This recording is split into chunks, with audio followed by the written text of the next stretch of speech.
ಹರೇ ಕೃಷ್ಣ. ಶ್ರಾವಣ ಮಾಸ ಶುಕ್ಲಪಕ್ಷ ದ್ವಾದಶಿ ಪವಿತ್ರ ದ್ವಾದಶಿ ಅಂತಂತಾರೆ.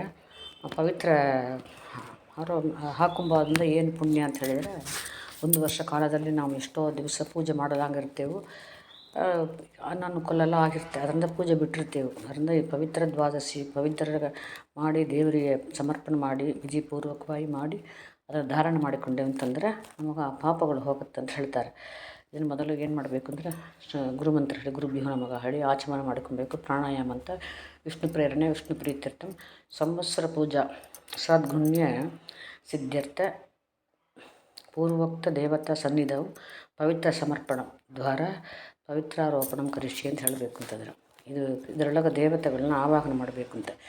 ನಾರಾಯಣ ಆವಾಗಯಾಮಿ, ನಾರಾಯಣ ಆವಾಗಯಾಮಿ ಥರ ನಾರಾಯಣ, ವಾಸುದೇವ, ವಿಷ್ಣು, ಆಮೇಲೆ ಕೇಶವ ಹಿಡ್ಕೊಂಡು ಕೃಷ್ಣ ತನಕ ಕೇಶವಾದ 24 ನಾಮಗಳನ್ನ ಆವಾಹನೆ ಮಾಡಬೇಕು ಅಂತ. ವಿಶ್ವನ ಆವಾಹನೆ ಮಾಡಬೇಕು ಅಂತ. ವಿಶ್ವ, ತೈಜಸ, ಪ್ರಾಜ್ಞ, ತುರ್ಯ, ಆಮೇಲೆ ಆತ್ಮ, ಅಂತರಾತ್ಮ, ಪರಮಾತ್ಮ, ಜ್ಞಾನಾತ್ಮ, ಇದನ್ನೆಲ್ಲ ಆವಾಹನೆ ಮಾಡಬೇಕು ಅಂತ. ಪವಿತ್ರ ಒಳಗೆ ದಾರ ಒಳಗೆ ವಾಸುದೇವ, ಆಮೇಲೆ ಸಂಕೃಷ್ಣ, ಪ್ರದ್ಯುಮ್ನ, ಅನಿರುದ್ಧ ಇವ್ರನ್ನ ಆವಾಹನೆ ಮಾಡಬೇಕು ಅಂತ. ಮತ್ಸ್ಯಾದಿ ಕಲ್ಕಿ ತನಕ ಆವಾಹನ ದಶಾವತಾರಗಳ ಆವಾಹನೆ ಮಾಡಬೇಕು ಅಂತ.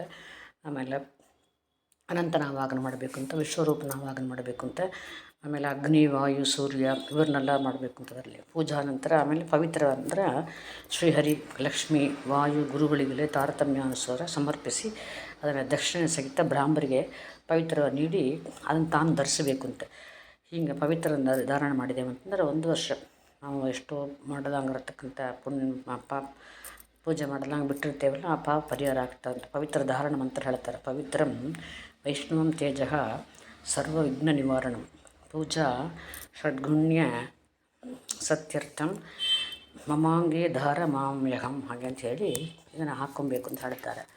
ಇದು ಪವಿತ್ರ ಪೂಜೆ ಮಾಡಿ ಹಾಕ್ಕೊಂಬ ಒಂದು ಚಿಕ್ಕ ವಿಧಾನ. ಶ್ರೀಕೃಷ್ಣಾರ್ಪಣಮಸ್ತು.